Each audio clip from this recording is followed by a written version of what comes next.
Apa amal malam nisfu Sya'ban? 3. Yang pertama, perbanyak solat sunat. Solat sunat wudu.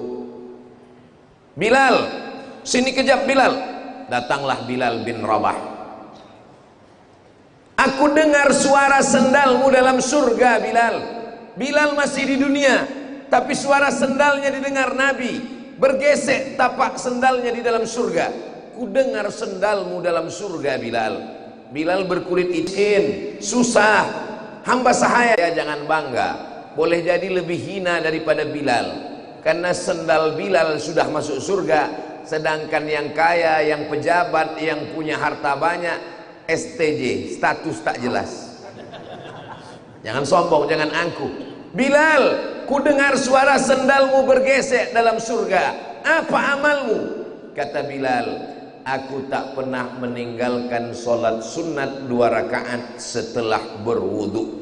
Usalli sunnatal wudu raka'ataini lillahi ta'ala. Yang sudah melaksanakan alhamdulillah, yang belum melaksanakan insya Allah. Tak bisa hari ini, malam nisfu Sya'ban. Mudah-mudahan umur kita sampai malam nisfu Sya'ban. Mana tahu nanti ada jamaah pulang sendalnya hilang, berarti udah masuk surga. Itu sholat sunat taubat. Dosa kita banyak, cakap, mata, telinga, bisikan hati, lintasan pikiran, banyak silap salah dosa. Usolli sunnatat taubat raka'ataini lillahi ta'ala. Yang ketiga, sholat sunat hajat. Maka hajat kita banyak. Yang belum nikah, usolli sunnatal hajat, tapi tak usah diucapkan kuat-kuat di mulut, nanti ditanya kawan sebelah. Usolli sunnatal hajat, mau nikah lillahi ta'ala, didengar kawan, sama anak siapa? Cukup dalam hati saja, usolli sunnatal hajat, hajatnya dalam hati. Allahu Akbar. Salat sunat semua sudah dilaksanakan. Salat sunat mutlak. Mutlak artinya tak terikat dengan waktu. Kalau terikat dengan waktu pagi, duha. Terikat dengan waktu malam, tahajud. Terikat dengan momen setelah wudu, salat sunat wudu. Terikat dengan permintaan, salat sunat hajat. Terikat dengan salat qabliyah, ba'diyah. Dia tak terikat dengan apapun. Namanya salat sunat mutlak. Usalli sunnatal mutlak. Apa? Mintakan kepada Allah. Aqrabu ma yakunul 'abdu min rabbih wa huwa sajid. Seorang hamba paling mulia, paling dekat dengan Allah bukan ketika di Makkah. Kalau ada orang mengatakan paling dekat dengan Allah ketika di Ka'bah, ketika di Makkah, tidak adil. Bagaimana dengan saudara kita yang susah, yang tak ada harta? Itulah adilnya Allah. Paling dekat dengan Allah bukan waktu di Makkah, bukan waktu di Ka'bah, bukan waktu di Raudhah, bukan waktu di Multazam, bukan waktu di Hijr Ismail. Paling dekat dengan Allah ketika sujud. Sujud bisa di mana saja, bisa diputusi bau, bisa di jalan. Jangan pula di jalan, tabrak mobil nanti. Tapi kalau penutupan jalan karena sholat Idul Fitri, Idul Adha, bisa sujud di jalan? Bisa. Tempelkan kening paling mulia ke lantai. 7 anggota sujud. 2 ujung kaki, 2 ujung lutut, 2 tapak tangan, 1 kening menempel ke lantai. Jangan mentang-mentang pejabat, orang kaya, konglomerat, sholat di Masjid Agung Darun Najah putus sibau. Allahu Akbar, tempelkannya kening ke dinding, tak sah sholat. Kecuali yang uzur, kaki sakit, duduk di atas kursi, waktu sujud tak menempel ke lantai. Allahu Akbar, Sami Allahu liman hamidah, sujudnya agak rendah sikit, Allahu Akbar, karena sakit pinggang, maka sholatnya tetap sah karena darurat. Mudah-mudahan semuanya sehat walafiat. Yang sakit-sakit jangan dibiarkan di rumah. Ayah sakit, paman sakit, pakcik sakit, dia mau ke masjid dilarang. Jangan ke masjid, buat malu aja. Dulu waktu sehat tak mau. Kapan lagi dia menikmati di masjid? Ibu yang suaminya sakit, jangan ditahan. Bang, aku mau pengajian. Kau udah sakit di rumah aja lah, malaikat maut ntar lagi datang. Jangan. bawa dia ke masjid, kasih kursi di ujung, jangan di tengah, ujung kiri, ujung kanan, maka duduk. Di Mesir begitu Bapak Ibu, di Mesir ujung kiri 3 kursi, ujung kanan 3 kursi, maka yang sakit, yang uzur tetap sholat. Paling tidak walaupun masa lalunya mabuk sakau, paling tidak akhir hayatnya insyaallah husnul khatimah. Allahumma khtim lana bi husnil malam nisfu Sya'ban. Bagaimana dulu kalangan salaf? Salaf artinya 3 abad pertama. Khairul qurun qarni, sebaik-baik abad-abadku, abad pertama. Tsummal ladzina yalunahu, abad kedua. Tsummal ladzina yalunahu, abad ketiga. Kalangan salaf pada abad pertama, malam nisfu Sya'ban, kata Imam Al-Qastulani dalam kitab Syarah Al-Mawahib Al-Ladunniyah, dijelaskan mereka pada malam nisfu Sya'ban datang ke masjid beramai-ramai pakai baju kebesaran, jubah-jubah. Memang biasanya jubah ini besar dia, itu maka disebut jubah kebesaran, ukurannya XL. Pakai celak mengikuti sunnah Nabi, bagus, ismit namanya, supaya mata ini terang bersih. Pakai harum-haruman, bukhur, kayu gaharu, minyak gaharu, supaya harum semerbak dalam masjid, menghidupkan malam nisfu Sya'ban. Hadisnya sahih, innallaha la yattali'u ala jami'i khalqihi lailatan nisfi min Sya'ban. Pada malam nisfu Sya'ban Allah memberikan perhatian khusus kepada hamba-hambanya. Fayaghfiru li jami'i khalqihi. Semua orang malam nisfu Sya'ban yang berdoa diampunkan Allah Subhanahu wa taala, kecuali 2. Yang pertama musyrik, yang masih ke dukun, mudah-mudahan dukunnya mati. Jangan, mudah-mudahan dapat hidayah. Yang masih menyembah pokok kayu, menyembah hantu, menyembah batu.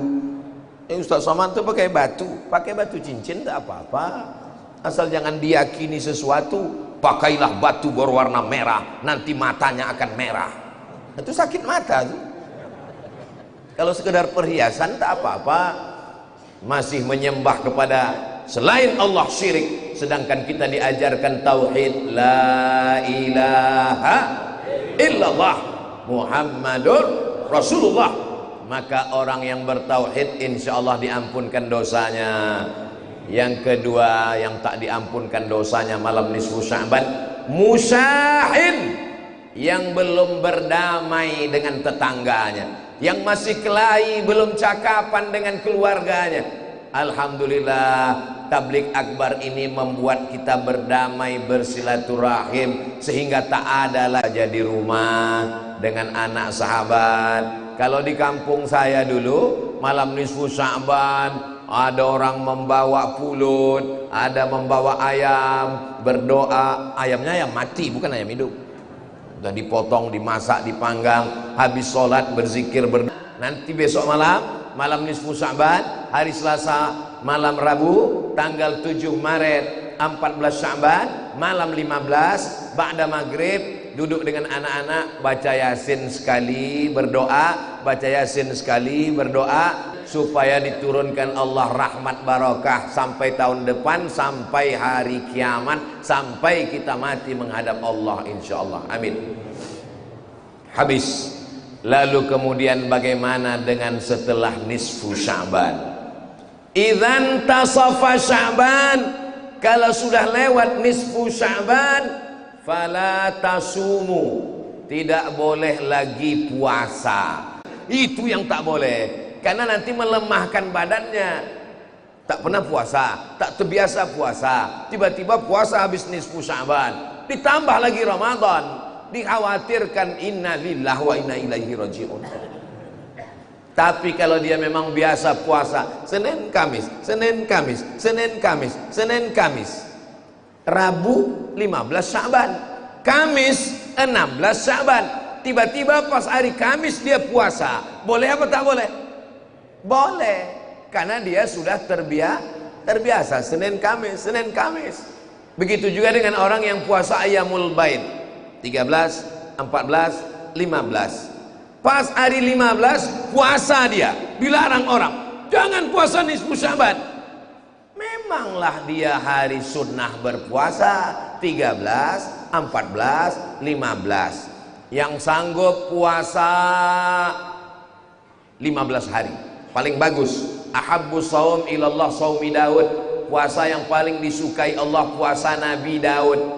Puasa Nabi Daud sehari puasa, sehari makan. Sehari puasa, sehari makan. Jangan dibalik. Ini ada jamaah pengajian sambil ngantuk-ngantuk, pas balik tiba-tiba sesudah pengajian sehari sembayang, sehari tak sembayang. Pas nanya, kau ini apa? Ini sholat Daud. Mana ada? Yang ada nih puasa Daud. Kalau gitu kurang 8 hari. Senin, Kamis, Senin, Kamis, Senin, Kamis, Senin, Kamis. Tak juga sanggup 3 hari. 13, 14, 15. Tak juga sanggup, mati aja lah. Ustadz Somad ini nyuruh orang puasa, dia lalu belum diganti sampai hari ini, lalu kemudian tak jadi puasa. Maka inilah saatnya mengganti puasa, namanya puasa qadha. Qadha bukan qobok. Kalau qobok cuci tangan. Puasa qadha mengganti puasa yang lalu-lalu. Man mata, siapa yang mati, wa alaihi siyamun, punya utang puasa, shoma anhu waliyuhu, mati punya utang puasa, tak selesai dengan istighfar, tak selesai dengan sholat sunat taubat, tak lunas dengan berdoa di pintu Ka'bah. Orang yang punya utang puasa maka wajib diganti sebelum Ramadan datang. Maka masih ada kesempatan 16 hari lagi. Mudah-mudahan bisa mengqadha, mengganti puasanya insyaallah. Amin. Itu ada adik-adik pakai rompi hitam, pakai kaos hitam itu. Tadi malam gambar mereka ini kirim ke saya. Sampai saya di hotel, saya berbunyi handphone, saya tengok ada gambar lapangan kita tadi malam, banyak botol sampah plastik, kresek, koran, sendal pun banyak tinggal. Tiba-tiba dalam hitungan menit bersih tanah lapang itu. Siapa yang membersihkan? Itulah yang pakai baju-baju hitam. Allahu Akbar, Allahu Akbar, Allahu Akbar. Tak ada dikasih duit, tak ada. Waktu menengok itu, ya Allah, adik-adik ini jauh lebih mulia daripada Abdul Somad. Coba kalau mereka tak mengutip sampah tu malam tadi, lewatlah orang bertimbun, apa kata orang? Ha, tu gara-gara Abdul Somad tu penuh sampah kan? Terima kasih banyak, Allah membalas adik-adik sekalian. Mudah-mudahan panjang umur, sehat badan, istiqomah. Mereka inilah relawan yang akan mengumpulkan beras setiap bulan. 1 hari 1.000, 1 bulan 25.000, karena tanggal merah tak dihitung. Mereka nilai nanti akan mengetuk dari pintu ke pintu membawa beras. Mereka yang membeli, mereka yang memikul, mereka yang membagi ke anak yatim, fakir, miskin, duafa. Siap kita support program infak beras? Untuk apa banyak-banyak makan? Habis sudah, itu maka saya bahas tadi puasa itu, puasa supaya apa? Supaya beras ini kasih aja ke mereka. Balik dari sini kumpulkan semua beras, ambil kami puasanya nanti. Makanya subuh ini saya konsen pada ibadah-ibadah per hari-hari yang akan kita lewati ini. Maka nanti ibu-ibu yang punya utang, laksanakanlah puasa qadha. Suami kan istri. Buah hati belayan jiwa adinda, siang dan malam terbayang-bayang, makan tak kenyang, tidur tak lelap. Bagaimana dengan puasamu? Waktu mengandung dulu 30 hari tak puasa, menyusukan tahun pertama 30 hari tak puasa, anak disusukan 2 tahun, tahun kedua 30 hari tak puasa. Gara-gara siapa ibu tuh hamil? Gara-gara bapak tak ngaku pula tuh. Kenapa tak diingatkan mereka mengqadha puasanya? Apalagi kalau suami ini tak mengaji, puasa, istrinya puasa disuruhkan pula batal. Lagi puasa, makan, wajib patuh pada suami. Oh, ini suami hantu. Kalau ibu sedang puasa, bapak menyuruh batalkan puasa, pertanyaannya, Puasanya wajib dibatalkan atau terus? Tengok dulu puasanya. Kalau puasa sunat Senin Kamis makan, ibu wajib makan. Tapi kalau puasa qadha, puasa Ramadan, puasa nazar, puasa wajib, maka tak wajib dia mematuhi perintah bapak, karena ada yang lebih hebat. Ini adalah perintah Allah. Makanya kalau ibu nanti disuruh bapak ini, batalkan puasamu, aku puasa qadha. Kenapa kau puasa? Gara-gara kaulah kita punya anak. Insya Allah anaknya jadi anak yang soleh soleha. Jangan kelahi, jangan bertengkar, karena tanggung jawab bapak mengingatkan ibu untuk mengganti puasanya. Wa tawasau bil haq wa tawasau bis sabr.